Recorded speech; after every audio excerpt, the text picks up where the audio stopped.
I know something's about to go down.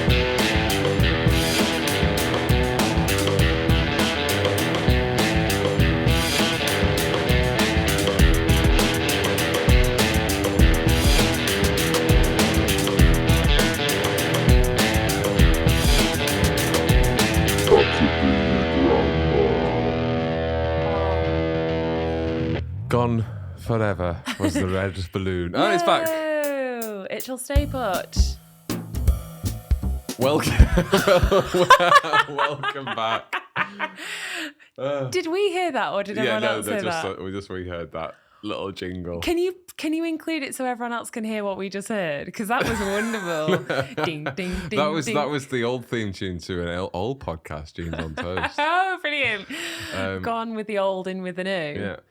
I gather to the new, keep me humbling along with you. Do you remember that at school? I do. Yeah.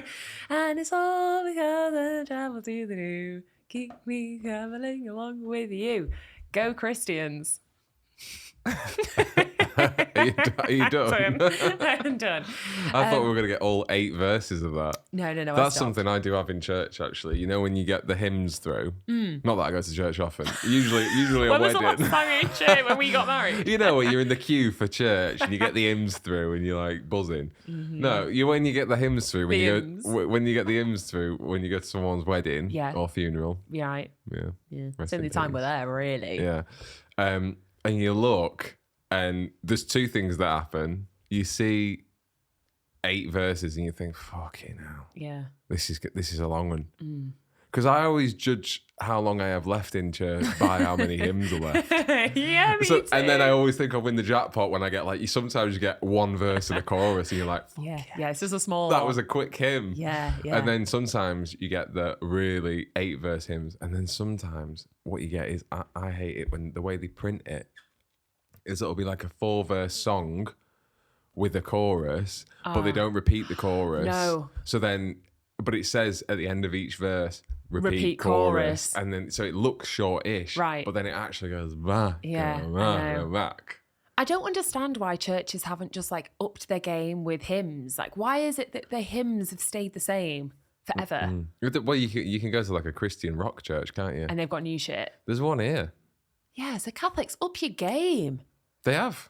No, they've not. Yeah, they have. I went to that. There's a rock church. I probably shouldn't say the name. Okay. In Manchester. There's a rock Christian church because I used to live. A friend used to live with a rock Christian boy, and A good old rock Christian. yeah, boy. one of your good modern day rock Christian boys. Oh, And sexy. they took me to one of the services, and it's like a concert. It's in an arena. Wow. Yeah, and they have a rock band on. Is there a and lot of God a energy? lot of young'uns. Not Just- like little kids, like teenagers and young adults. Yeah. Having a whale of a time. We're just all just deprived of so much sex and Yeah. rebellion. So they A lot channel of sexual that. tension, actually. I It's a bet. weird contrast because you have rock stars on stage, Hmm. Christian rock stars on stage, which exude, seeing a musician on stage is quite attractive, isn't it? Definitely. Having a live musician rocking out. Yeah. You're kind of like, ooh. Even if the music's shit, you're like, wow. Yeah, that person. talented, Cool. So then, and then you have all the congregation Yeah. in the audience, feeding off that, but having to also suppress that. It does kind of feel like there's not a priest. There is a priest there, but it's not like a traditional priest. It kind of feels like everyone's been a bit naughty. Is it not a traditional ceremony in that they do the traditional beginning, middle, It's and like end? a rock concert. It's just a concert filled with words of the Bible. Yeah, and you'll have your in-between bits, but it's the in-between bits. You have your priest that does the stories of the week or whatever. Yeah, you have that, what's it but called? it's A more homily? I don't know, but it's more like walking around with a mic, saying it, but as if you're doing a concert. Oh my gosh, it's mad, isn't it? Oh God. Yeah. Literally. That's what they're all God. like. Oh God. This is madness. Do Do you want to explain my red balloon? Yeah, well, the balloon, for people who are listening, can't see, we have a balloon on the set today, and it's because we... And mimosas is probably the more obvious definitely. thing. We've got some mimosas going. It's because it's your main granny herself, Alfred's birthday. It is. Well, Well, 2 days' time. Well, not by the time these guys listen to it. Fucking, Oh, I'll yeah. be 29. I I know, won't even yeah. be 20. I'm 28 now. By the way. Yeah. 28 going on 50. 15, I think. Do you reckon? Yeah. Going that's younger. Sprightly. But yeah, it's your birthday in a couple of days, but you're away. You've decided to leave. I'm going. I'm leaving. I'm going to France. You're going to France for a couple of days, so I'm not going to be here for your birthday. And it's going to be the first birthday that I haven't been near you for. I think there has been, I think there has been one in the early days. No, I feel like there was one. I don't think there was. There's been one. Okay. Because, do you know, there has definitely been one, and we'll probably edit this out because it's boring. Okay. But my first birthday. Good setup. Just keep going with that. My first intro. birthday, you weren't there for my first birthday. I was working at the shop with my brother. And I remember you calling me and you were in the lakes. It's good. It's good podcasting. Oh, fucking hell. People Oh, my God. could not give less of a shit about our relationship. Fuck's sake. Why we're so like self-indulgent. Well, this whole thing's self-indulgent. It is, isn't it? Do you not worry that it is? Oh, yeah, it is. Yeah. Of course it is. I worry that people will listen to this and just think, why have they got something important to say? I ask myself that every day. Mm. Are you ever in a meeting or on a call or something and you think, why are people listening to me? Why am I talking Why right me? now? I have that thought in my head when I'm talking. Wow. In a meeting sometimes, it'll go in my head, why are you talking? Yeah. But that's just crippling self-doubt. I know, but you know what's funny is that the people who take up most of those spaces, safe spaces, is that they don't care. They actually quite like the sound of their own voice. Mm-hmm. But then we must do because we're doing this. Yeah, we're literally having it fed back into our ears instantly. I really don't. Maybe we should stop. This is it. Episode 3. This is all you get. No, because there is at the same time, there's a real want to create, to get involved in what else, in the stuff that we love to listen to be a part of it somehow. And I think we said it before, I don't really care about what people think about it. No. I actually just care about creating and playing and like having This fun. is our play session. It's play. Yeah, it's playful. We said in the first episode, we're artists. This is our art that we're creating. We're artists. This is art. Do you think you're an artist? No, never. No, I don't think I am. I've been called an artist, Right. but I'm not an artist. By a homeless man. No, by my boss. Oh, that's nice. He said you're an artist. It was either artist or arsehole, and I couldn't. You're an artist. You're an artist. Oh, maybe he said narcissist, which would make more sense. Maybe. And he just went, oh, thank you so much. I really I was appreciate like, that. oh my God. Oh my God. I am. Thank you. That's a really narcissistic way of reacting to someone calling you a narcissist, isn't it? Wow. Yeah. Oh my God, thank you. I am, aren't I? Or to go something like, wow, that's something about myself I never thought about. How interesting. Let me go home and write about that. Can we talk more about me? Let's talk more about why you think I'm a narcissist. Yeah. Yeah. Not healthy. Do you know any narcissists? Yeah, I know a few. Who? Name them. Name and shame. Name them now. I don't know them well. Look down the camera and name all of them. You know who you are. They do as well. I think all of us want to be seen and heard and seen in a way. And now with the world that we live in where like everybody is glorified online. Everyone's a bit of a narcissist, aren't they? 100%. That's all Instagram is. Yeah. It's just you thinking that your shit is important. Yeah. It's so ironic that we're doing this podcast. This is like hilariously ironic. This is like, yeah. couldn't be more hypocritical. Yeah, definitely. We've spoken a little bit about this before going into it, that it's just something that we want to trial out. There's no formula There's here. no end game. There's no end game. I don't really have a goal. It's for us and for them if It's they for like us. it. If people like it, then listen. If they don't, then don't. And we'll just keep broadcasting. We'll be here. You know we'll what? always be here. We'll be here for you. Okay? Yeah. I don't think anyone's ever played off that angle either. What do you that mean? I'll be there for you. When the rain starts to pour, I'll be there for you. Like I've been there before. I'll be there for you. Oh my gosh. And what was the next line? I'll be there for you too. When the rain starts Doon to fall. diddly doo diddly doo. God, you know what? You've always reminded me of Monica. Yeah. Should we play that classic game? So, Alfie, if you were going to be friends, what friends would you be? Inside of or be? Joey. Well, everyone wants to be inside Joey. Yeah, Metaphorically and I reckon physically. he's been inside a few, and someone's been inside him too. that was the alternative theme tune to Friends. I'll be inside of you. Oh, you'll be inside of me too. Oh yeah, that's it. Yeah. Who would I be? Friends. I think I'd be Rachel. And I'd be inside Rachel. Yeah, that'd Who be the wouldn't? choice. You know when we watched the reunion? I didn't actually want to be inside Rachel then. Right, it's interesting, I isn't wanted it? to be inside Phoebe. Right. Okay, let's talk about this because Yeah. all three were at the height of Friends and their fame, like Beautiful. the most beautiful women, and to somewhat still are, right? But Yeah. when I watched the reunion, I was like, Lisa Kudrow is just the only one who hasn't had any work done.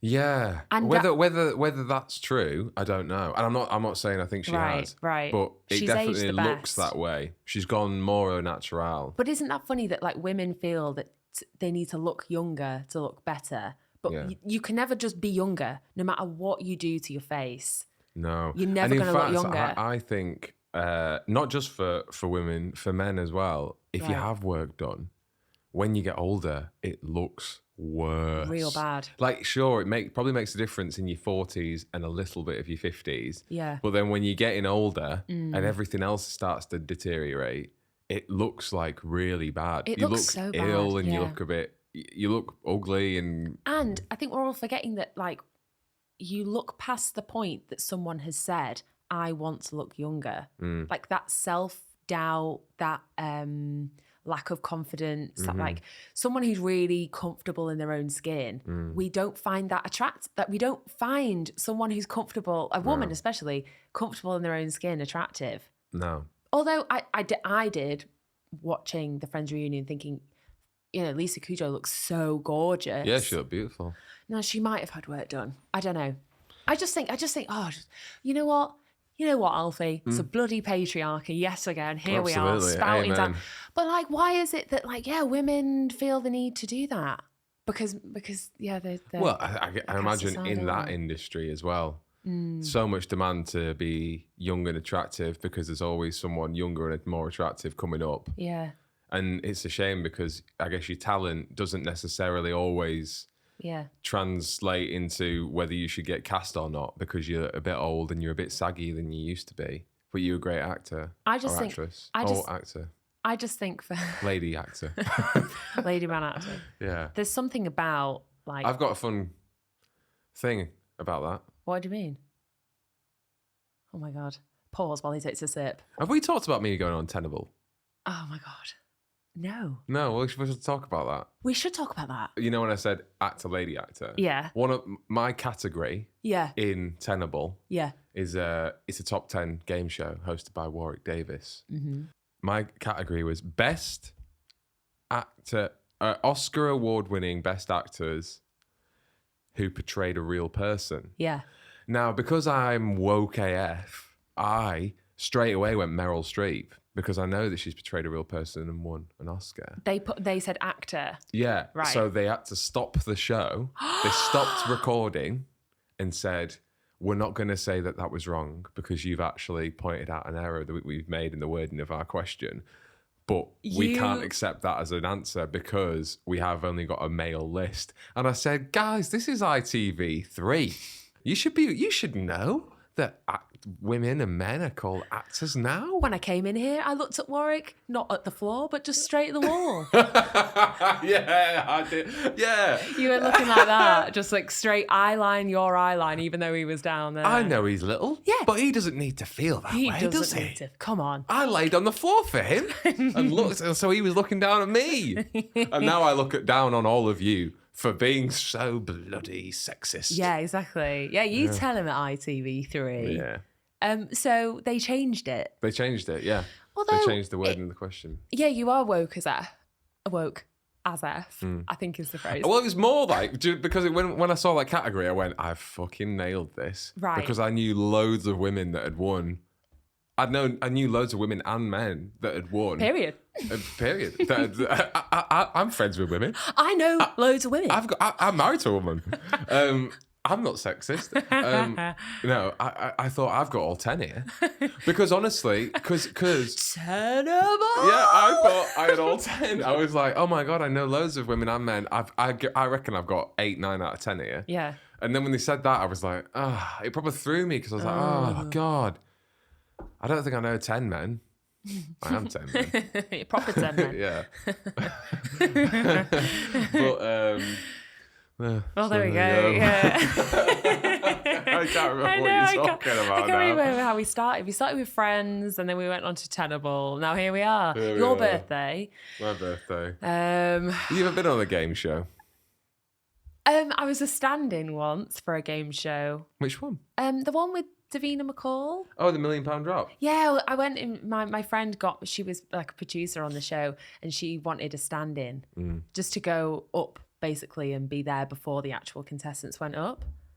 What? Yeah, it was really weird. Whilst it was recording or rehearsal? It was a rehearsal. What? Why do they need? Oh, I guess for pulling focus. And all that kind of stuff. Yeah. But I got really nervous because I thought they were going to ask me questions, and I did not understand the game. The game. I think that's why it's not on TV anymore. I think a lot of people didn't understand that game. I didn't understand. I didn't even take the time to understand either. Do you remember it? Because I remember a little bit of it, and I know what really annoyed me. I don't remember any of it, other than the money. Yeah, you have like an A, B, C, D answer. Right. And then you've got the flaps. Right. And you put the money that you think is the right answer. And if it was right, the flat wouldn't fall and you keep that money. But you could split your answer between 4. Yeah. So you'd lose like some and guarantee that you go on to the next round or whatever. Right, yeah. And on the first question, everyone always put like $5,000 or $10,000 on each one just in case they were wrong. And it's like Humpty Dumpty fell off what? Yeah. And it's like, it could be Sledge. It could be Sledge. It could be. So I'm going to throw away $10,000 of my million. Wow. Because it could be that. And it's like, it's not. Yeah, but what does that say? It says the doubt, self-doubt, nervous. What do you boil it down to? Like, is it people are so unwilling to part with that money that they don't want to fake it? They're just like, I'm not taking any risk. Yeah. And it's funny that, because, it's such an easy question. Yeah. So what are people holding back? Yeah. Going back, I was going to say, I reckon a lot of it is probably not wanting to look like an idiot on national television. And a girl that I went on Tenable with, this is the 10, I should have saved this for episode 10 really, shouldn't I? Oh, yeah. The girl I went on Tenable with, she's lovely, won't name her. I doubt she'll watch it. But I'm not going to be nasty about her. No. But Al. she had a... Hey, you woke AF man. Don't worry about I changed the script, guys. Don't worry about what's said on this platform. It's a safe space. Yeah, it is. Because we're the only people that hear it. Literally. She was really worried about looking like an idiot on TV. I'd be. She was super paranoid about it. And got in her head. Her category was... I think it was like top 20 or like top 40. So Bon Jovi songs that were in the top 40. So most of his singles released, really. And I'm not a huge Bon Jovi fan, but I probably could have got 2. Living on a Prayer? There's one. Oh, that's as far as I go. And she Not Knocking on Heaven's Door? Is that Bon Jovi? That's not Bon Jovi. I think I just made that up. I don't know. She said... The category was given, right? And we have a team captain who is Peter, my friend Peter. And he says, I'm going to pick Gemma for this category. And Gemma walks up and she goes, I saw Bon Jovi live last year. Oh. And we all went, get in. Yeah. It was like me with the female actors. I thought, got this, sorted this. And she got 1. She got Living on a Prayer. And then all the stick on Twitter... when the episode was aired at 3 p.m. on a Wednesday afternoon. It's a lot. It's a lot of stick. Oh, and she got loads of sticks saying, I thought you saw Bon Jovi live. and you can only get living on a prayer. My 4-year-old can get living on a prayer. And I got That was living on a prayer. the tweet I put out. I could, you know. Tell me a story then, Bridge. Tell me a story. Okay, so I got a really interesting taxi a couple of weeks ago that was just really interesting. I don't actually get taxis very often. Where were you going? When was this? This is a couple of weeks ago. Where were you going? I was going to drop off some leaflets to this like warehouse. Oh, yeah. And it's quite far away. It was like, I need to know where you are at all times, thank you. How come you didn't tell me you Where were? are you going? For what? I know. I felt the. It's because since we started this podcast, we don't tell each other interesting aspects of our days. I know. I've had an affair and everything. I know. I can't wait to get to that one. Go on. So I get this taxi. I'm taking a load of shit somewhere to the other side of Manchester, and I get chatting to the taxi driver, and it's one of them. It's like a black cab, so it's no like fancy Uber situation. It's no Toyota Yaris. Yeah, Yeah. Beamer. Is that what they call BMWs? Beamers. Yeah, but it's usually a Mercedes, isn't it, for an Uber? Oh yeah, but anyway, it was just a black cab, Yeah. and I get in, and Ian starts chatting to me. And he tells me this story. And I said, have you had any interesting taxi rides in your time? Like what are your standouts? Oh, that's a good question. And he said, I've actually, over the pandemic, my business has picked up massively. Interesting. I said, okay. He didn't really tell me why, but he said, I've had some crazy drives over the past year and a half. I was like, brilliant. Right. Which one? He said, this one I'm about to tell you only happened about 4 weeks ago. Like that. Very recent. He said, but it's been a very good month for me financially. I was like, oh, okay. So he normally goes to the airport. Yeah. And he does airport pickups and drop-offs and stuff like that. So he was waiting in the queue, as other taxi drivers do. And a couple, he said, he described them as just very well off, very well-to-do couple. Yeah. So I didn't really get much more information than that. And they had a big suitcase. And they get to him and they say, we need to go to Yorkshire. What? Yeah, it was like, I can't remember the name of the place, but it was in Yorkshire and it like miles away. Yeah.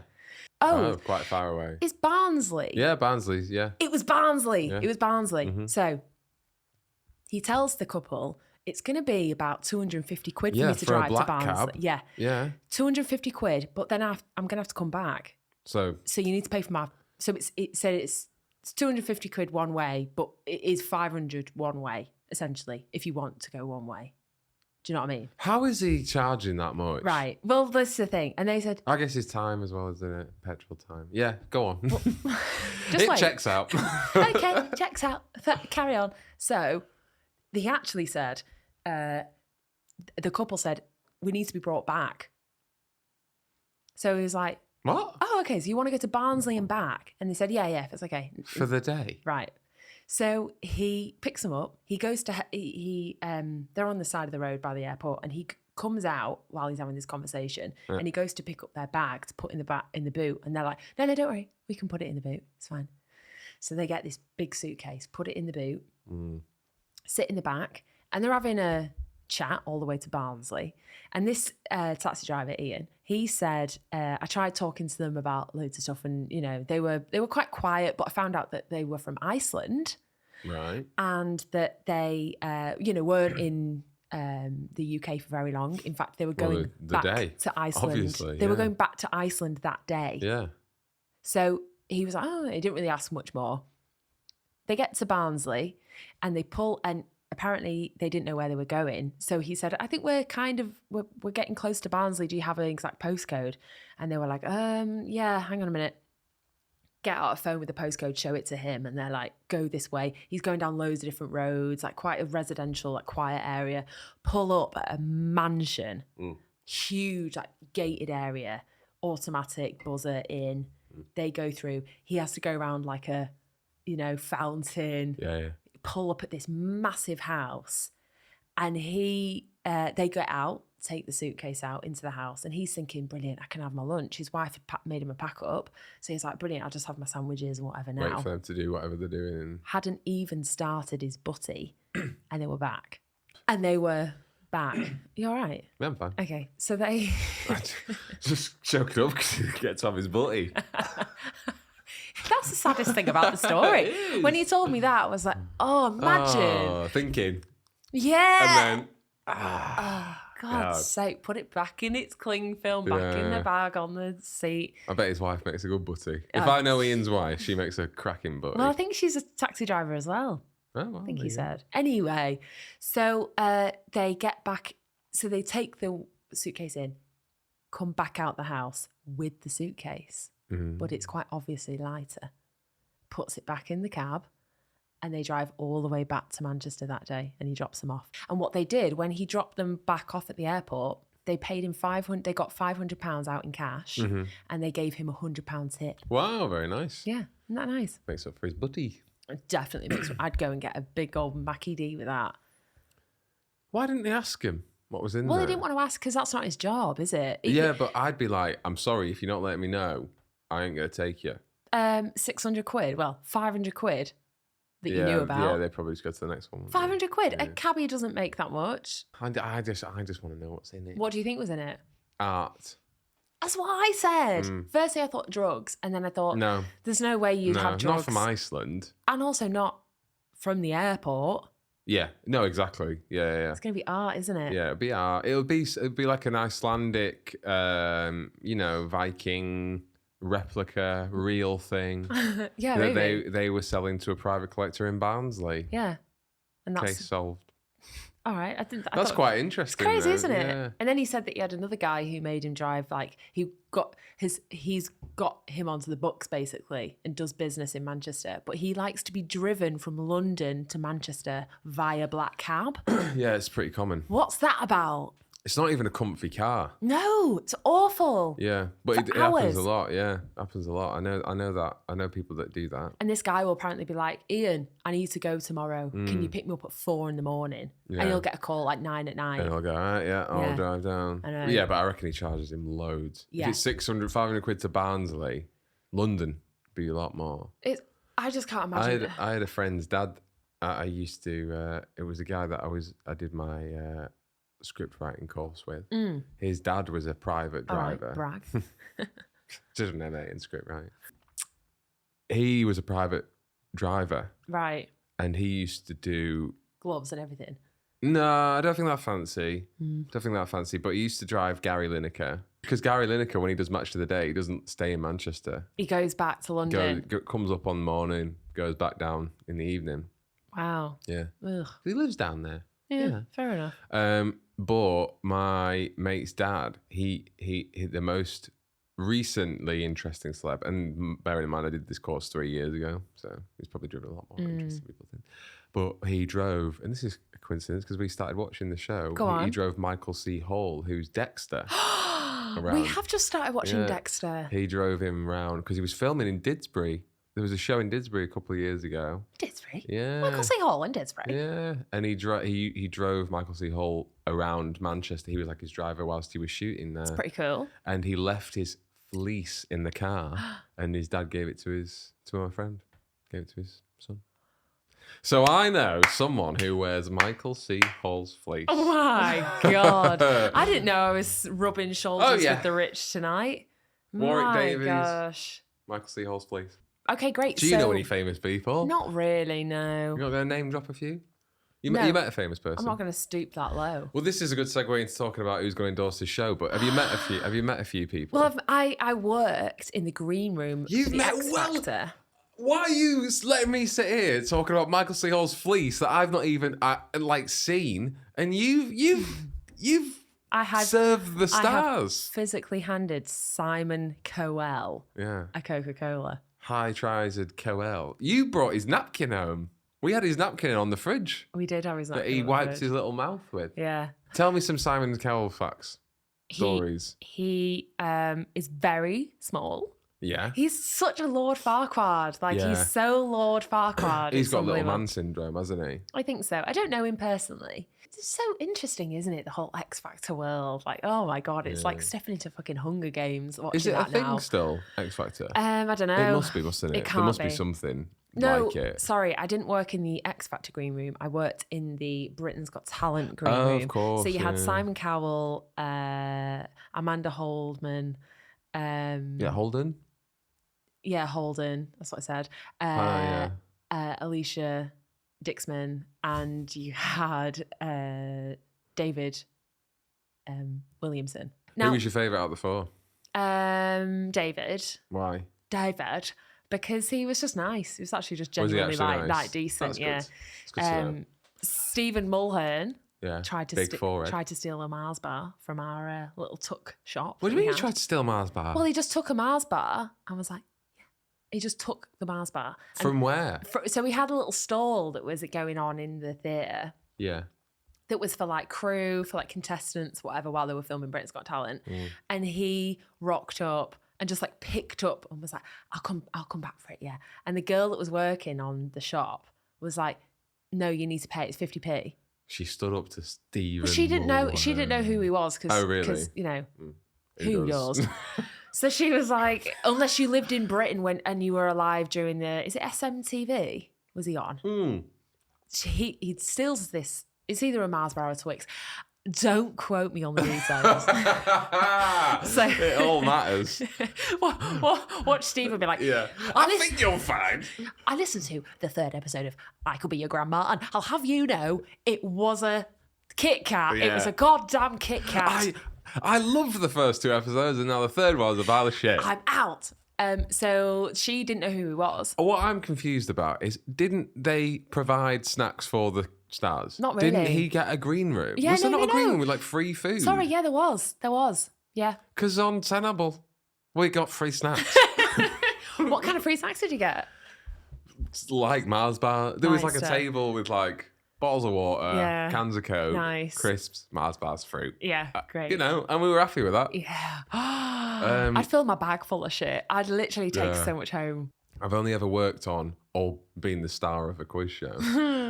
Maybe like one or two sets, right? Yeah. And I didn't realise catering was Yeah. a thing. Catering on film and TV is so good. Yeah. It's like my favourite thing. They pay a lot. yeah. Like being on the other side. So I was part of the catering team for that. And you just know. So, yeah, Simon Cowell, very high heels. Really? When I say heels, boots, but very high, and perfectly tailored jeans to cover how high they were. But believe you me, I saw that. You heel. saw the platforms. Yeah, he's got So, like, platforms on. Tailored jeans that Yeah. would Hide. hang would show an appropriate amount of heel. But they're cut in a way that makes it look like he's not wearing, and I think it'll be the shoe combined as well. But they just don't look like he's wearing heels No. or a high shoe. Very, very well. Whoever Simon Cowell's tailor is, Gene Taylor. What was his tailor called? Gene Taylor. Yeah, Gene Taylor. Yeah, he's famous around these parts. yeah. So he ordered a load of food, and the personal assistants so each judge had a personal assistant. They gave us a list of food that they wanted us to provide, so we provided a load of food, Yeah. and then. And I'm talking beautiful spread. Like the chefs at this place put on some great food, Yeah, I can like imagine. loads of great organic, all fresh, Loads all of fruit and yeah, veg. loads of like really great tasting Yeah. little meals and meats and platters cheeses, and, yeah, you name it. all that stuff. And Simon asked for a local menu to what was around in the area, and he was like, I really want kind of like fish. So the PA said to me, like, I've ordered some really nice fish goujons from this restaurant. I said, okay, fair enough.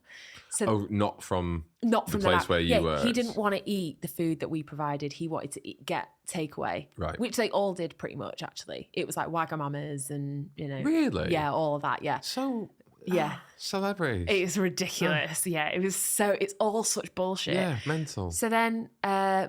What waste? I know. Sorry, carry on. No, you're right. It's a complete utter waste. Think just the amount of Like, homeless people in Manchester, yeah. big old buffet spread for 4 judges. I know. And they're not even eating it. No, not even, and just not even like acknowledging it. Yeah. Not even going, oh, our production team have asked for all this food. Like, it was and also that food, like you have to have food hygiene policies in place so that food can't sit out for more than so many hours. So no one have to touched get it. rid of Have it. to get rid of it, Yeah, which is that's stupid because it's fine. ridiculous. Yeah. Yeah, huge waste. But anyway, so they order in a load of fish goujons from this spot. He then looks at them and is like, I don't want them. Have you got any bird's eye fish fingers? I just want some proper fish fingers. So then I had to ring down to the kitchen and say, Simon Cowell wants some fish fingers. Have we got anything in the freezer that you do for like a kids menu down at the restaurant? Oh, yeah. Luckily they did. Oh, my God. So they did some fish fingers that he had with coleslaw and beans. And that was what Simon Cowell ate that day. You're worth millions of pounds and you're eating fish fingers And also, beans. you're also making people run around getting When you fish got fingers. good goujons. Yeah. If I was that chef, I'd be like, what the fuck am I doing? Yeah, I think they were. I have to cook fish fingers. I went to culinary school for however many years, got a job, finally thought, I'm going to cook for some high profile people and they want me to make fish fingers. I think to give the celebrities some Don't give them credit, I think they must just be so caught up in the day to day. And there's also so many people around them that must be like, what do you want? What do you need? What do you need? You'd be like, oh, I can have whatever I want. And that you must get used to that. Oh, you get a power trip for sure. 100%. If somebody said to you, you could have it, you're not going to go, it's okay, I'm going to go to Tesco on my own and get a meal deal. Yeah. Which is what we all do when we eat out anyway. Yeah. Like we're all out for the day and we need to eat. It's just baffling, isn't it? That one day you can just be a normal person, very humble, very like, I'm going to do this. I work in this job. I do, and then One day. I don't know how people just succumb to it and go, yeah, I'm going to let this person go get me something. Excuse me. I remember Lady Gaga. Have you heard of Lady Gaga? Oh, I'm familiar with her work. Yeah. Lady Gaga. I remember when Lady Gaga first popped on the scene and said, "Here I am." Right. And she was. Here I am. I remember she did an interview on Radio 1. Oh yeah. And she was like super nice, super like, oh my God, I'm so happy that my album's out and my single's been really well received. I love it. Oh my God, it's great. Blah, blah, blah. Super friendly. Did loads of fun. Like Radio 1 do silly games sometimes. And she was like getting right involved. Right. And I thought this Lady Gaga's a fun character. Yeah. And then literally like a year later when she hit, like her first album had like blown up and she had been like labeled as like the new Madonna, basically. She was like, this is our generation's version of Madonna. Yeah. And a year later, she was back on Radio 1 and she was like, yeah, so I only talk about things that are really like super artistic about me and everything. And I'm like, that's a really good impression. Thank you. Yeah. And I was like, a year. Yeah. You've changed so much. I know. Like, I have a...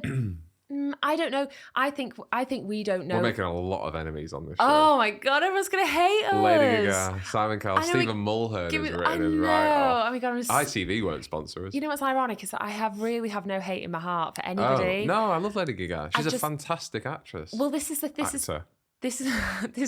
point.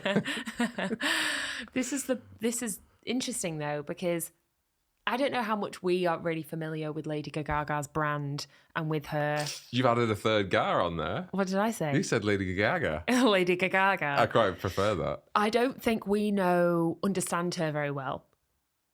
Like some artists and some like famous people, like we know them really well because we follow them and we understand their work and you watch loads of interviews and they're like, I get that person. And I also get why people would, when they first watch them, think this. I think that about Lady Gaga all the time. I'm like, I think there's a lot about her I don't know, and I need to give her some time because there's a reason that I think she's probably a very, very, very unique and talented person. Of course she is. I'm not saying that. Oh, what? I'm not doubting her talent at all. But you're saying it's the shift in attitude. I just remember being really taken aback of how quickly you can become wrapped up in that world of celebrity. Yeah. Like how quickly you lose a lot of your core identity. Or what was your core identity? Because she might have found her true one in celebrity. Yeah. But like you lose how quickly, and she won't be the only one. It's like, what's your problem with just successful women? As well. She should be on my list of women that I find attractive. What did we establish the other night? What is your list, your type? Who was that actress that I found attractive the other night? Boyish women. Manly. It was like manly, skinny. Right. It's not manly, is it? It's not manly. It was boyish, tomboyish girls. What were we watching the other We were night? watching Dexter. Oh, it was Deb, wasn't it? Because you said, is she attractive? Not Deb. Deb. Yeah, it was Deb. Oh, right, Deb, It was yeah. Deb. I said, is Deb attractive? And you went, yeah, Deb's Yeah, attractive. she is. She is attractive. I'm not disputing that she's attractive. I think she's attractive. What we did discuss was your type, which we determined would be My celebrity type. Your I'm very diverse. I'll do anyone. I'll take anything. but boyish girls are their type. It's not boyish, is it? That isn't how I'd describe it. Yeah. I'd say alternative. I'd say okay. alternative women. Okay. Because everyone else is obvious. Another phrase for that. Men. Men. No, you're like alternatives. It's I just think it's funny then that you're with me because I'm not that. No, the difference is that you're gorgeous. You're my life partner. Stop. You're my person. Yeah. And I think you're You're my lobster. you are. You're a person. I love you. I find you beautiful. Sure. Both physically and emotionally. Right. The difference with these other women, You can fucking chuck. these other little boys, is that I don't know them. Little I don't boys. know them. Yeah. They're just physically attractive. My- And, Miley Cyrus Yep. being one, but then like Not now. Not now. Because she's pulled her shit together, hasn't she? Well, kind of. She's got longer hair and she's, got looks mullet. pretty. Has she got a mullet now? Maybe. I love that that's your type. It's so interesting. I do have a video I really want to show you, Great. which we can pull up. I like these little stars. Yeah, I know. Your mum sold you on eBay for £2 so she could get a male stripper.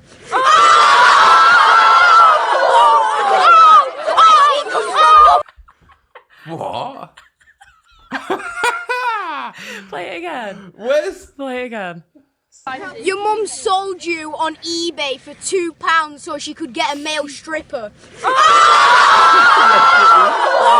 I love it so much. Okay, so if you...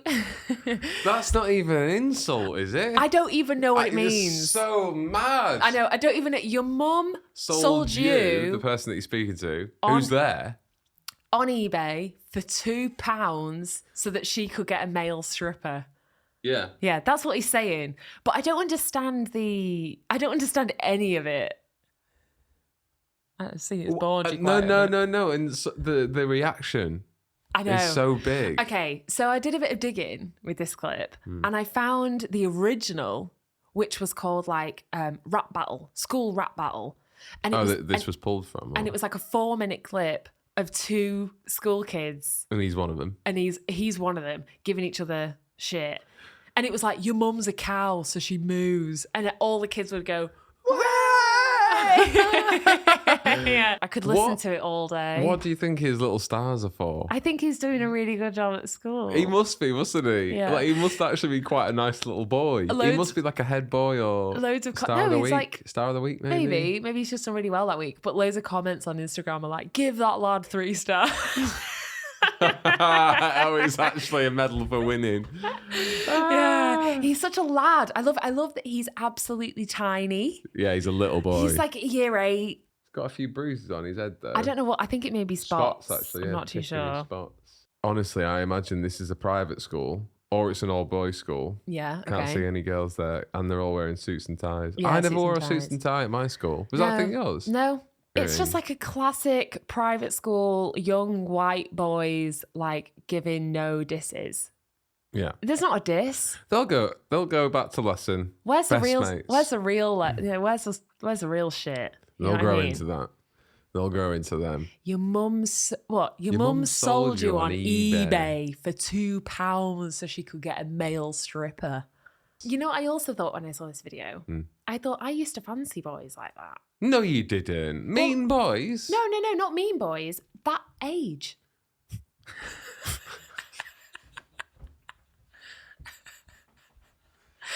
Like When? I was once in year 8. Oh, right, yeah. Not me now, obviously. Right, yeah, you used to fancy 8-year-olds. No, like I used to be in year 8 and like fancy boys that age. Yeah. And now I look and I'm like, oh my God, isn't that funny? That like. It is weird, isn't Yeah, it? yeah, it's very odd. It's weird because I always think 18, Yeah. like 18 Yeah. is like... Yes, dear. 18 is the legal age for like adult films. Right. 18 movies. Right. 18 is what people class you as like an adult. 18's so young. And then I look at 18-year-olds I know. and I'm like, oh my Yeah, God. And then I think, oh my God, like 18-year-olds, like a man, a 30-year-old, I know. a recently turned 28-year-old could have sex with an 18-year-old, I know. boy or girl. 18's and it's so like, young. what? They're kids. I know. Still kids. But when you were 18, you felt so much older. Well, than I had a you did. mortgage. I don't know if anyone's ever heard on No, this I don't know podcast. if you but know, but I lived on my own since Maybe this podcast should be called I Lived on My Own When I Was 18. 16. Sorry, 16. Come on. Oh my God, I sure So remember. yeah, so you picture a little 18-year-old in your head. Take 2 years off. That was me on my That was own. bloody me. On Yeah. my own. Yeah, it's really, really sad. Moving on. Hmm. Yeah, but Did you ever get bullied? Did anyone ever say anything like that to you? no, You never got bullied at school? not really. I remember one kid, like, this is really sad. Yeah. Okay, Yeah. go on. No. Okay, go on. So I was Bully what? for Professor. Do you know who it is so I can go and kill him? Yeah, I think I remember his name, but I was a big girl. It's quite a big girl. Yeah. Ages through like Tall. tall and width wise. Oh. From year 7 to like 10, just like one of the girls was just a bit chunky, Yeah. and I was walking down the corridor from lesson to go into another lesson, and there was a boy in my year behind me that was just like said, "Move it, fatso." Oh no. Yeah, he was really mean, but he was also like, he wasn't a really popular guy. No, he was one of those bullies that He no was one in liked. the popular boys, like mean boys, like naughty boys group, but he wasn't like exuberant enough that people really respected him. Yeah. So it was I just know kind what of you like, oh, he's a dickhead Yeah. kind of thing. No, yeah. I know. But isn't it funny that it's really stayed with me? That fatso. Yeah, Yeah, the they do. fatso. Those moments Move it, really. fatso. They do really hit you. Or move it, fatty. I Because- can't remember what he said, but I remember thinking like, oh, it wasn't so much. If he'd said it to me on my own, I think I would have been fine. But because it's around, it's more Yeah. embarrassment that you're like The around other public people. I'm like, humiliation. I'm trying to make mates here. I'm trying to fit in. I'm doing. I'm trying to fit in these jeans, mate. I'm trying to do everything that I can to make people think I'm not fat. Yeah, I don't know if you know Elsa Bridge, but I used to be a big fatty too. I used to be a big boy, and I think I do know. you are. I do know. You do know. You used to know I was a big chunky monkey. Yeah. I think what you said there, like you're doing everything you can, which is why I think we're good people now. Somewhat good. Somewhat good people. I think this is also why we can handle ourselves in social situations and we can have good conversation.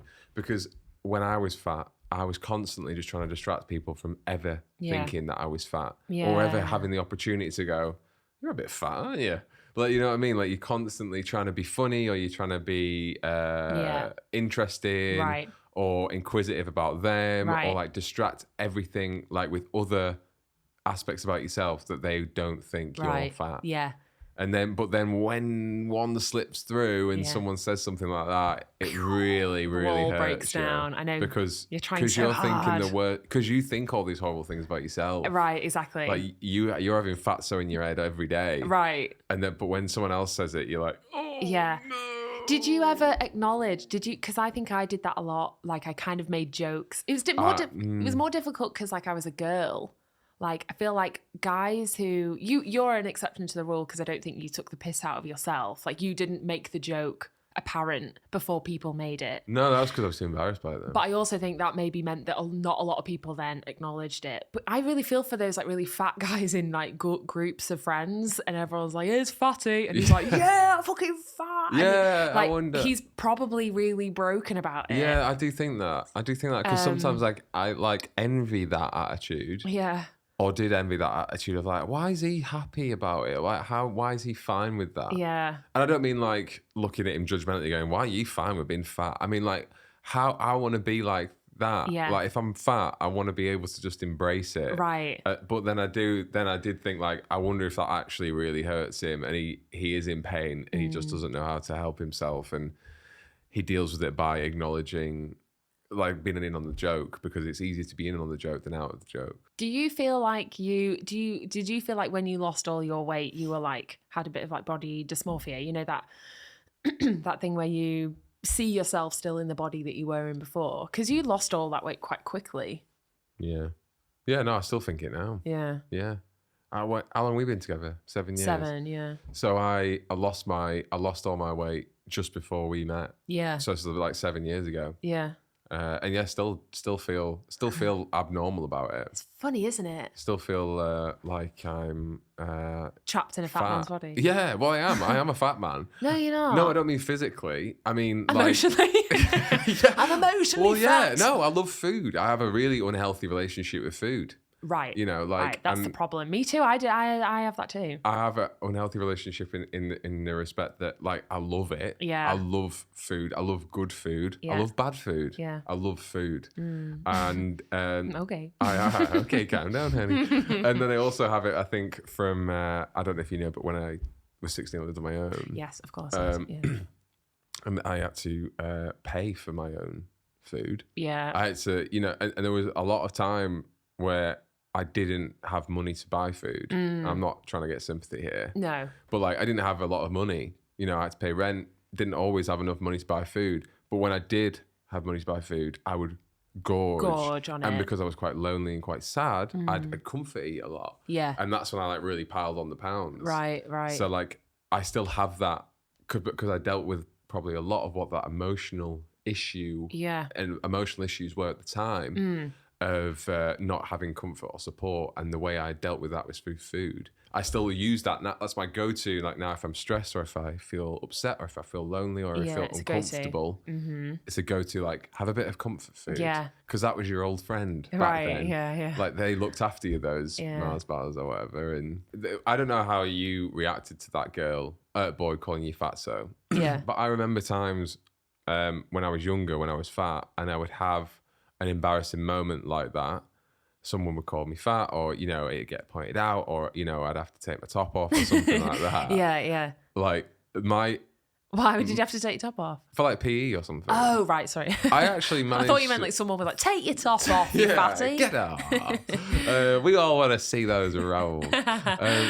No, like PE. I actually managed to bunk PE without ever getting caught for 2 years. Wow. I 'cause didn't know that. Yeah, I'll come to that in a bit. Okay. But whenever something horrible like that would happen, my initial reaction or my thought, if it happened at like third period, fourth period in the day, my initial thought was, I can't wait to go home and just eat something to comfort me. Fuck. That's how fucked kids are, isn't God it? damn it. That's like really your reaction sad. is like, oh my God, I can't wait to I just want to get home on the sofa with chocolate and pizza or something and just like eat my troubles away because those chemicals will give me that serotonin release of make me feel slightly better, even though it's an empty feeling. God, I was a mess. Yeah, it's really so much sad. nice to find satisfaction in you now Other and things. us and other things. And I know. Like I really like that you can look back more logically, Right. than what you could at the time, because it shows that you develop and you do mature. It also shows how quickly that can get out of hand. Yeah. And how much you're not aware of it. Oh, like, yeah. I hated those people with fast metabolisms. I knew people that were like really slim, but ate just like a diet of crisps and chocolate. And I think they end up putting it on just in later life. Whereas like, I feel like I eat that, but also like active. So I stay at the same. Yeah, you maintain. So I'm never going to have like a rocking bod. but I'm Yeah, but also we get going a to lot of pleasure. I'm going to maintain a all right bod. Yeah. I don't think I'm going to go like overboard. But you know what? It's okay. You forget that it's okay if you go overboard. Yeah, of course. Like When I first met you, I was further on the other way. Like I basically starved myself. yeah. And got down to, I lost like 8 stone. Yeah. So I got down to, I think I was just under 13 stone. Oh my God. And but super skinny. Remind people what your weight was before. I was 20 stone 3. And then I got down, I think my lowest was like, it was like 13.3. But then there was a point when we first got together when I was like 12 stone 12. That was like oh no, that wasn't my weight. No, bloody hell, you're not 12 to 12.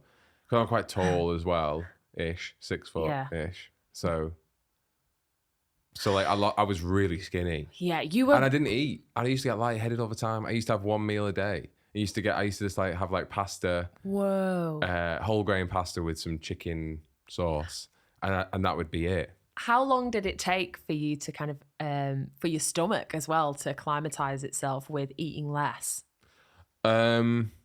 Pretty quick, actually. Really? The mad thing is, if I ever speak to someone who asks about losing weight because they think I'm the font of all knowledge, I did run a lot. Yeah. And I was healthy. And I started like doing little changes, like never had fizzy drinks. If I was drinking alcohol, it was like clear spirits, never beer. Yeah. I did eat veg.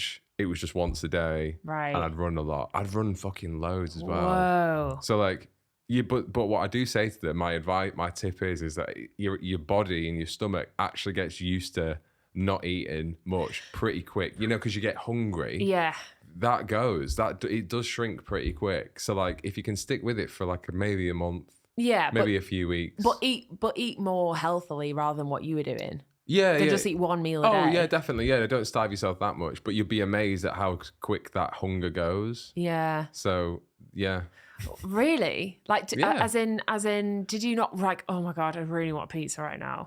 When I first started, Yeah. How long did it take for you to get rid of that? Oh my God, I want to eat everything in the cupboards. that's what I mean. Looking back, probably not that long. Yeah, Probably mad, isn't it? Maybe 3 weeks. It's all about up here. And do you know what? Like when I lost weight, I knew. When I saw my The scales scales drop. when I first like looked and saw 20 stone 3, Yeah. because up until that point I'd had like 10 years of being fat, Right. and then the last 3 or 4 years have been very fat. And like I'd tried at some points throughout that period to lose weight, but I'd never really acknowledged that I was fat. I like suppressed it and never confronted myself. Acknowledged it.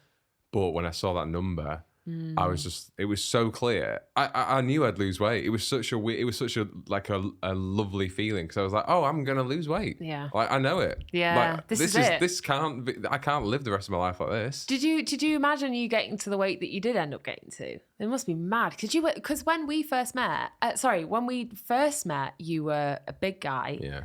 And you rejected me. But that's not what happened. People would beg to differ.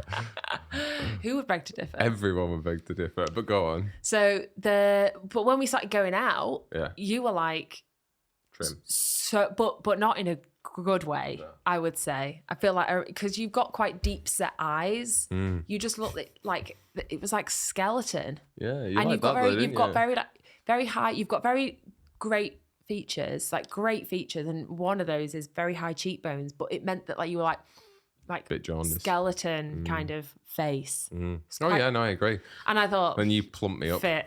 Yeah, you went. I like a bit. I like skin and bone. Yeah, a bit of yellow skin. Yeah, you were, and your eyes were yellow. Yeah, they like still have to be you fun. didn't look well. You didn't look well, but you were great. You were a good laugh, and I thought, well, let's see how it goes. I'll feed him some cake. Yeah, and I thought I'll see how it goes. Yeah. And then here we are. Yeah, exactly. What was your how did you lose your weight? Mine was, my sister had a boyfriend who came around for like Sunday dinner, and we were sat around the table, and he said, I got like seconds of pudding or something. Oh yeah. Yeah. You can't have one pudding. Come on. I was going in for seconds, and he said something that was just like classic Bridget getting I couldn't even tell you, but I remember him saying something that I just thought, oh, I'm the fat girl. Yeah. And also with go on. with sisters and when they have boyfriends, like I idolize them quite a bit. And I also thought like, oh, one day I'm going to have a boyfriend. And one day like I'm going to have someone around at the dinner table. And then when he said that, I was like, oh, I'm really different then to my sisters. Not that I wanted him to like see me in that way. It was more like, oh, I'm not part of it. Right, yeah. I was suddenly like, you're an outsider in your own family a little bit. Yeah, I was like, what? And no one ever talked about it either. And then I decided, I was like, right, I'm going to lose weight. But I was just so clear-headed. I've never been as clear-headed as I was then. That's what it was like for me. It was mad, isn't it? Yeah. And but clear-headed in not a very healthy way. Like I just cut out food pretty much. I didn't have, I had a bowl of Special K. I had an apple when it got to break and lunch. In fact, I don't think I ate lunch. I think I just had an apple throughout school. Yeah. And then I went home and I had dinner. And then I exercised. I did a dance routine, like the old school like DVD. Oh, yeah. Like with Davina McCall or something. Yeah. And it was a Ministry of Sound, right, like body pump thing. Yeah. And I would go and I did that 5 times a week.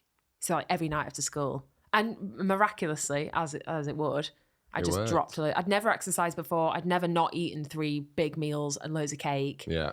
And then it just dropped. And I also got taller. You know, I was at an age where you just kind of body's changing anyway. You got fit. Got a bit fit. Yeah. Definitely didn't get fit. It was just I just lost weight. You got fit.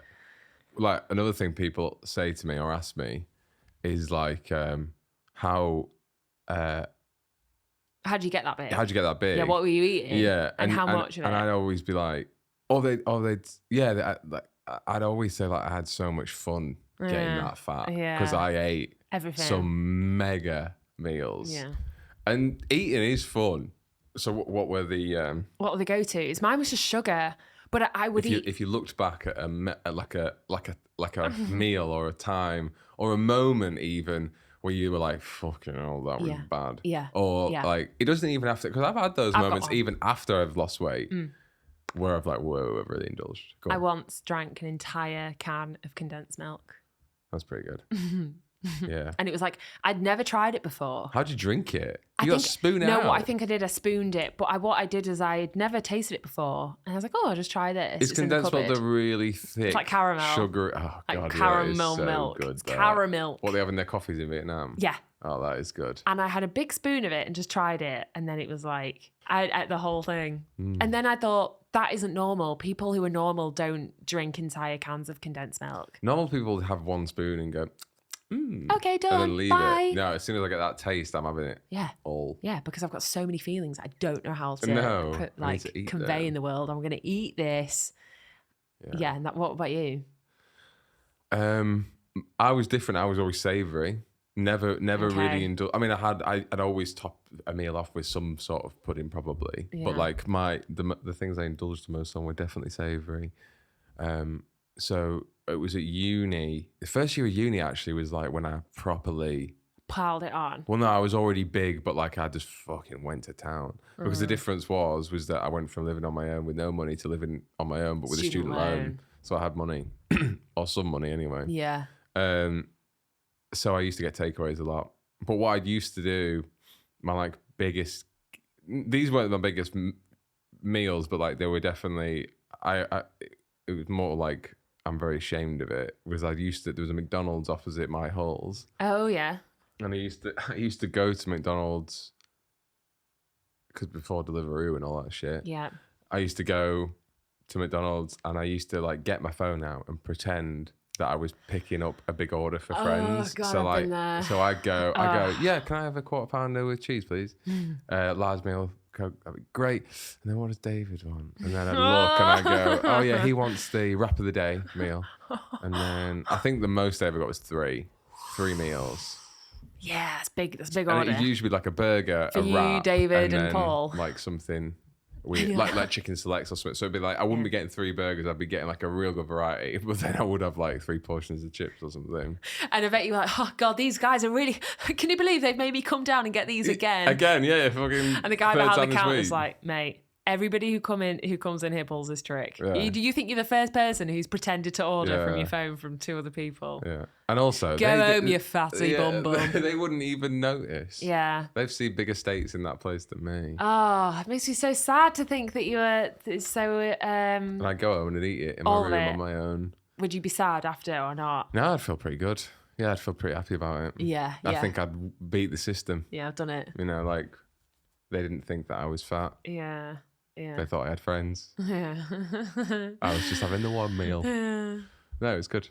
I remember I put like an Instagram post of my progress because I lost this weight in 8 months. Yeah. Like it's a lot of weight. 8 stone in 8 months. It's quick. It's a quick turnaround. It really is. When did we get together? I started losing weight in January and we got together in October, September. Yeah. Yeah. So like, and I'd been at my lowest weight for about a month. Yeah. So 8 months. Yeah.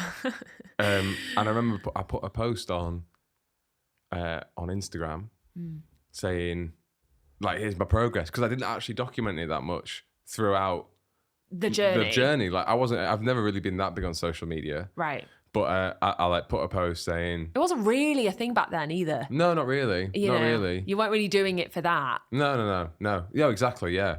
So I put a post. It was like a before and after picture. Yeah. And like got loads of traction, loads of likes. Yeah. Loads of those girls that rejected me back in high school. Yeah, fuck you, Suddenly bitch. like, oh my God, we actually liked him as a person, but now, oh my God, he's attractive. It was weird because we got together, Yeah. and then you have like researchers for like Judge Rinder or Jeremy Kyle. Yeah. That people that like go through Scum of the earth, yeah. Scum of the earth, yeah. Go through people's social medias and like look at for like, because we had a friend who actually did it for Judge Rinder and Jeremy Kyle, and they'd go through people's Facebooks and just look for drama. Like you'd search in Facebook. Side note: incredibly talented young people who get completely trashed by the system in that regard, don't they? That like want a job in that, want a job in film, want a job in film and telly. So they think, oh, I've got to work my way up. So then they're like, oh, yeah, bad. It's not good. So they'd find these people with these horrible problems, and then bring them out to the public. Yeah. So someone like that, I got a message, got DM from a girl. I can't remember her name. A DM. Yeah, it was a DM from a girl saying, "Hey, I work for this publishing house," and so she said, "I work for this publishing company. Seen your post on your weight loss. We would love to do a story with you about this." And I thought, here we go. Yeah, it's exciting. This is where my fitness business empire begins. Yeah, this is where the millions. Because at that point you were like, there was no Joe Wicks. You were going to be a PT. I would loved health and fitness. Yeah. And I thought, this is it, baby. This is where my book deal comes in. This is where my millions are made. And also at the time, I was incredibly poor. Yeah. Because she said in that message, she was like, "We'd love to do a story, and we pay you for it. We pay you for your time."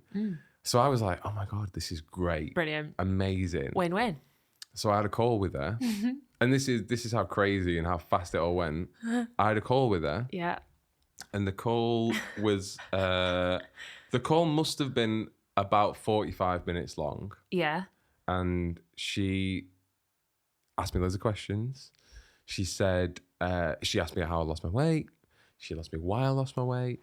She asked me any tips for men who were looking to lose weight. And a big part of, because at the time as well, I kind of went through a bit of a emotional maturity and dealt with a lot of the things from my childhood that I didn't deal with before. Yeah. And I still messed up a little bit in that regard. Right. Now, and haven't got over everything, but I definitely started to look at the value of mental health and improving your own mental health. Right, you're working through some shit. Yeah, and I found that exercise really improved my mental health. Yeah. And so a lot of the conversation I had with her was saying that like it's really important. And in fact, the timing was insane because it was when there was a big boom around men's mental health. Yeah. You know, like now it's kind of like quite popular to talk about it. Definitely. And or like more or I guess more popular is not the right way, but like less taboo to talk about. Like it's very out in the open. And I remember at the time it was like just becoming very popular. I was like, it is genuinely like a really important subject, and you know, I found it's worked wonders to run for my mental health and all that stuff. Yeah. And and then she's like, okay, great. And she's like, are you single? Are you with anyone? And I said, yeah, I've I've actually just got a girlfriend. Yeah, she's called Bridget. And she goes, oh my God, that's great. We'd love to speak to her if she'd be up for it.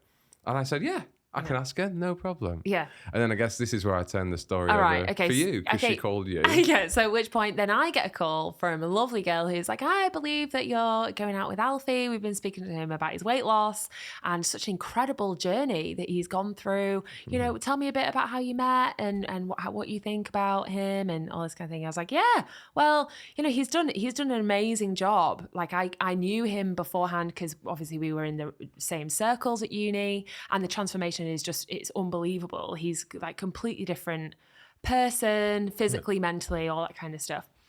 And that was about it. Yeah. It didn't go on very long at all. I maybe spoke to her for like a couple of minutes and that was it. And she was just like, that's great. Yeah. She, and in fact, I remember one question she asked me was, did you find it hard to get a girlfriend previously? Right. And I said, and I remember when she asked that, and I thought, this is a bit of a weird question, but I said, no, I've had girlfriends in the past. Yeah. You know, I've had plenty of girlfriends. I've not been a loser. Yeah, like I'm a nice guy. Yeah, I'm like a great guy. And also, not every woman in the world is shallow. Like, right. You know, I had like. Unlike me. Yeah, I had quite a few girlfriends in the past. Right. But I did say in that answer, I said, when I was at uni, because I was still at uni at this point, I said when I first started uni, I did feel quite self-conscious, you know, with the whole like clubbing lifestyle to like ever approach a girl, because also that's not my style. Right. Like, and like I did feel a bit awkward, like thinking, oh, no girl's really going to want to go for me. Yeah. And that was it. And then she called me back after she spoke to you, and she said, great, so what I'm going to do is I'm going to put this story together. We're going to send a photographer out to take some photos. And she said, it'd be cool if Bridge was there to like jump in it for you as well, for like sort of a happy story. Fuck's sake. So I was like, okay, yeah, sure. But like at that time, we didn't know where the story was going to be put out. Right. And when they sent the photographer, we didn't know. And I remember that was the first time where I was like, this is a bit weird. I was like, just because he was a scumbag. I didn't think too much about it either. Like I really didn't think about it. No, but you know why? Again, we were 18, 19. Yeah, you don't think about shit. No, I wasn't thinking about anything other than like, oh, we're going to like 42s tonight. Great. I've got this outfit I'm going to wear. I'm going to get fucked. Like my day, like fucked as in drunk. like I'm not thinking about my day. Yeah, I'm not thinking. I'm not thinking like an adult. I'm in another world. And he, I remember he was such a weird guy because I remember he said something like, "What are you doing after this? Then do you want to do something?"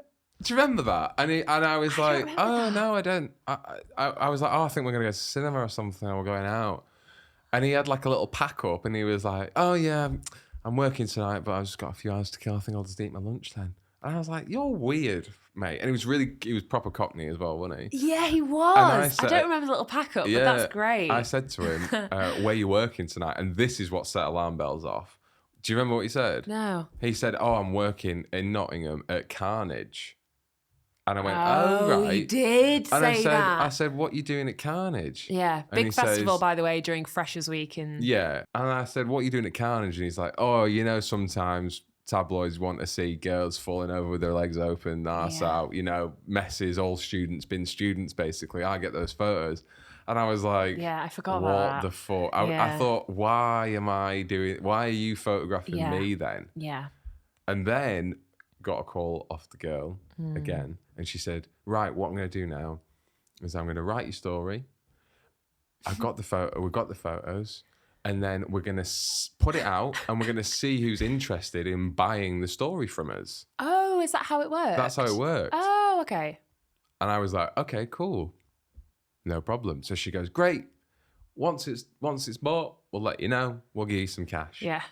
And I was like, okay. And then at this point, I was really like, we're far too deep into this to like stop or like ask questions. Yeah. And like, apart from the photographer, I didn't really think anything of it. No. No, I genuinely forgot about it. Yeah, me too.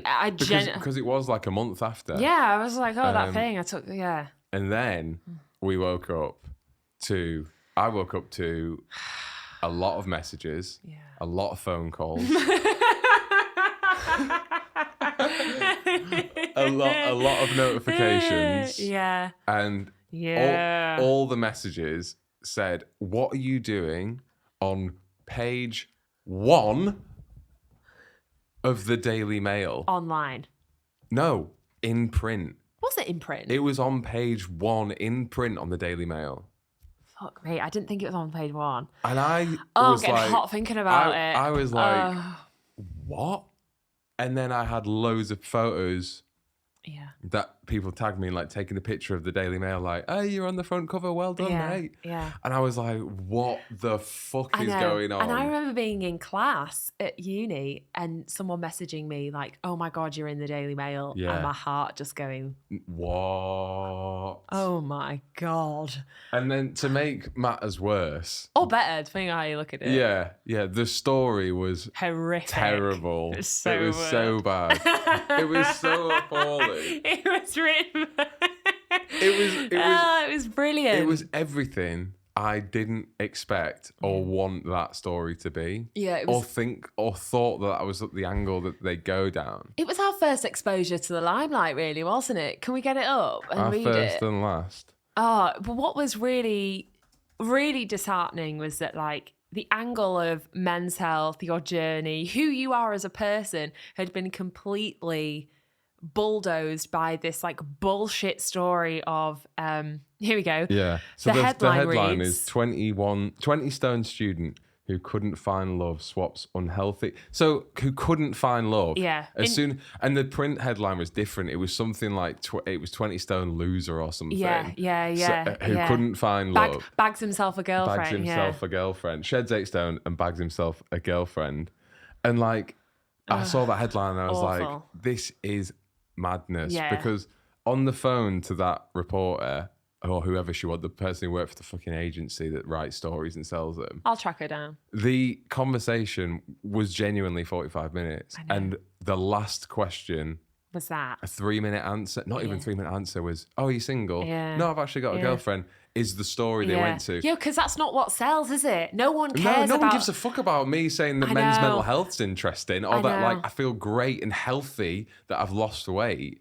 We're so It was so naive, bad. weren't we? So an overweight man who couldn't get a girlfriend after he ballooned 20 stone. After he ballooned to 20 stone. And it's like it was like proper painted me out to be an absolute virgin loser. I know. Yeah. So then the first part of the story was like concentrating on me being a fat fucking virgin loser. You loser. And like maybe like there's like 2 sentences saying I started running.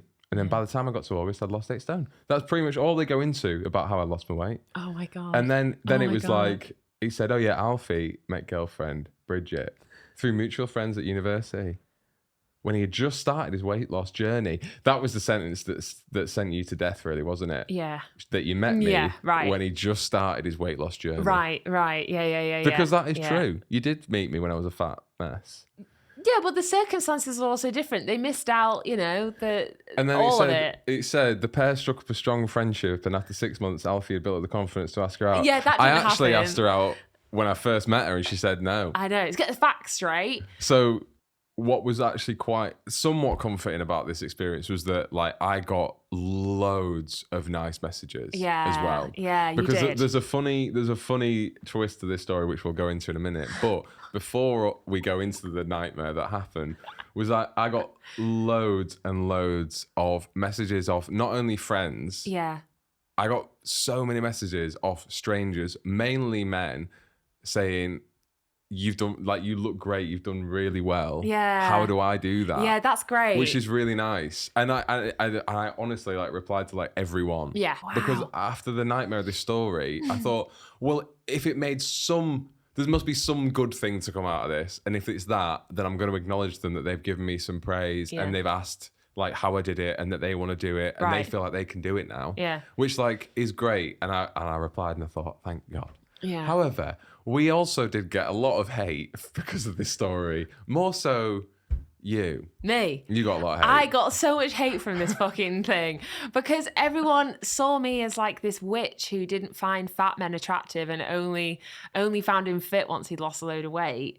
But they really targeted me on a personal note. Like, can you read out some of the brilliant ones? So they You explain what you got, and whilst I'm looking. So for, basically, people were very annoyed about the fact that, like, yeah, he'd lost loads of weight, but he can do better because why would he go through all of this to be with some girl who's only in it for the looks? That was a kind of rhetoric from a lot of people that had that read the Daily Mail online. And I know I shouldn't really take a lot of weight from those kind of that kind of demographic. Yeah. But you know, at the age of 19, it's quite tricky read.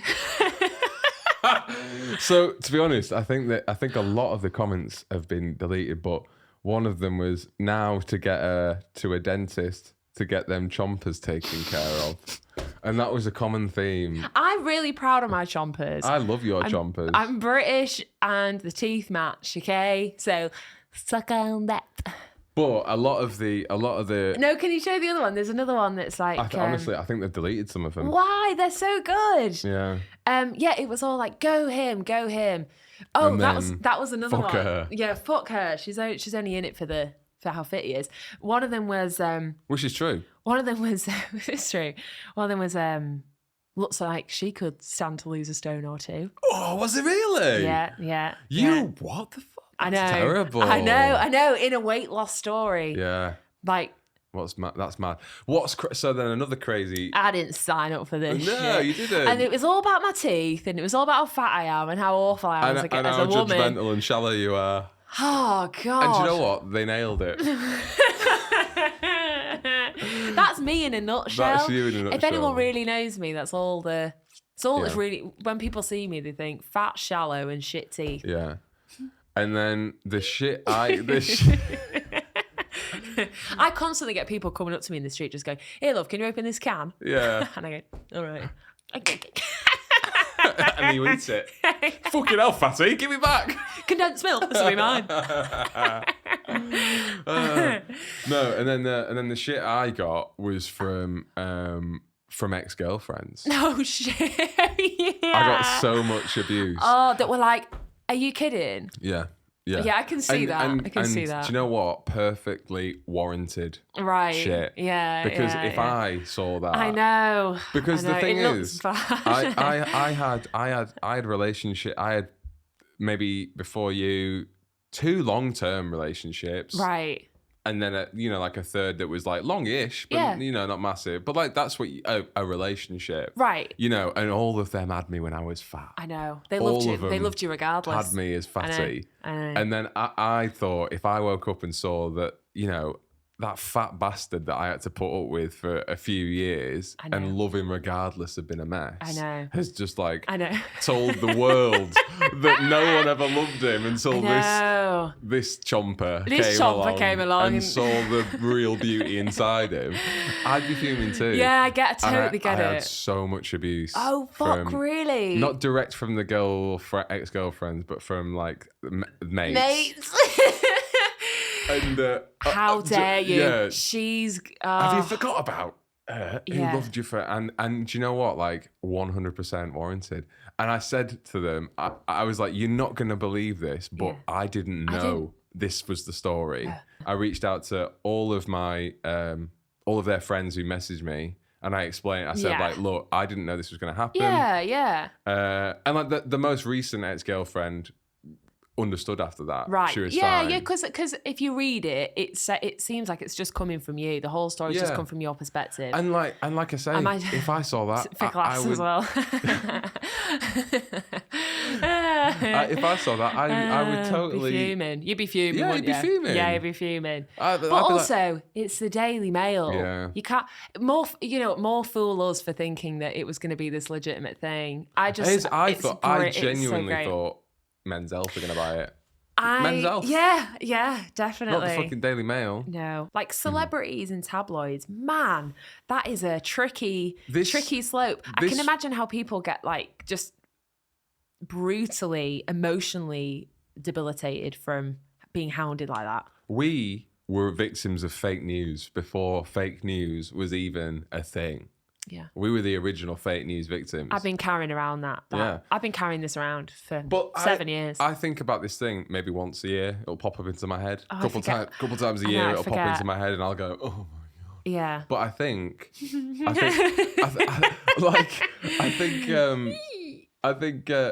oh my god, I understand now when celebrities and people say like, no, the media's manipulated shit, and because you grow up thinking like the news and the media and everything are like there to do a job to tell the truth and to portray.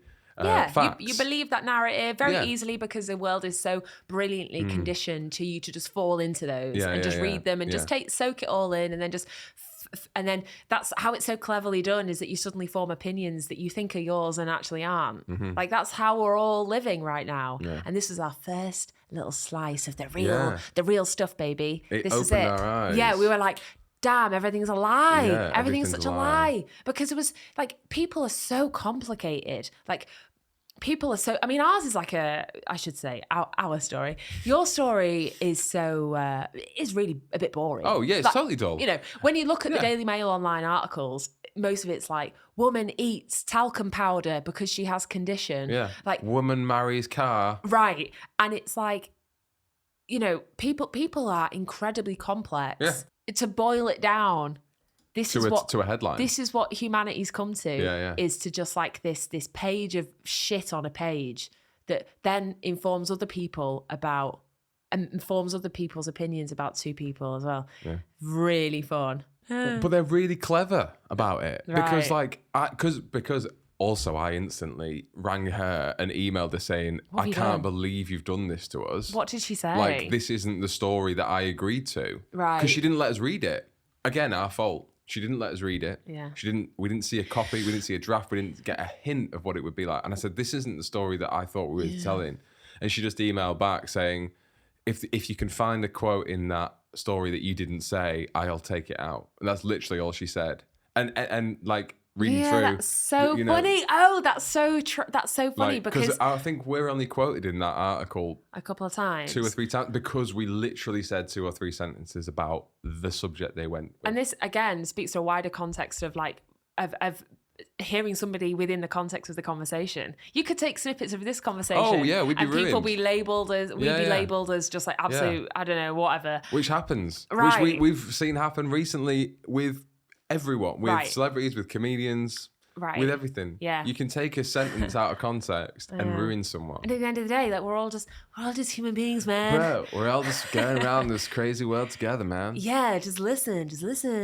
The kicker of this story is I thought I was going to make millions. Oh, yeah. And I got paid. How much? £100. £100, man! But I suppose £100 to us at that time. Yeah, you know, it was all right. You could have put it was a lot, actually, for us back then. You could have put it towards me getting some braces, couldn't you? Yeah, well, no, I'm not going to waste it on this shallow bit. Not with all the pus that was getting thrown at me after that news story. And £100, you know, there's a lot more work to be done on these bad boys. Yeah, talk at least £1,000. Imagine if somebody had seen you on Tenable and be like, oh my God, that's the guy who... That's the guy. Who lost all that weight. Yeah. I've been following his story for years. Maybe. Oh my gosh, I wonder if he's still with that fickle girlfriend. I am. Yeah. And she got half the money. You couldn't get rid of me. No, she got 50 quid of the 100 quid from the article, and she got half her Tenable winnings. Yeah. No, I just went to the wedding. So you kind of did get half. Yeah, definitely. Right, I think we should probably wrap it up. Yeah, I feel like we should. It's been a wonderful, beautiful time. It's been a great episode. Yeah, it's been great. Very much enjoyed you. I've enjoyed you too. I really enjoyed. Thank you for the birthday treats. I'm gonna drink more now. Yeah, should we? Yeah. Drink and eat loads. Yeah, this isn't the only balloon that I got you, by the way. There are plenty more in the flat. There's a few. But yeah, we'll go and drink, be merry. Let's go start your 28th year with a bang. Thanks for listening. Yeah. For the first 3 episodes that are now out. Yeah. So next episode 4, will be out next week. So thank you so much. As always, like and subscribe, rate and review on all the places. Congratulations on the weight loss. Thanks. Really, I'm very proud. Right, well, thanks for seeing the personality inside of me and not just the weight. Yeah, but make sure you keep it off, yeah? Yeah. Well, get those fucking lashes sorted. Okay. And we'll think about what we can do. Deal. If anyone can fund Bridget's dental work, then we'll That's what the appreciate it. Patreon's for. Sign up to the Patreon, guys. And see these teeth being brought back a little bit. Okay. All right. Au revoir. Bye-bye.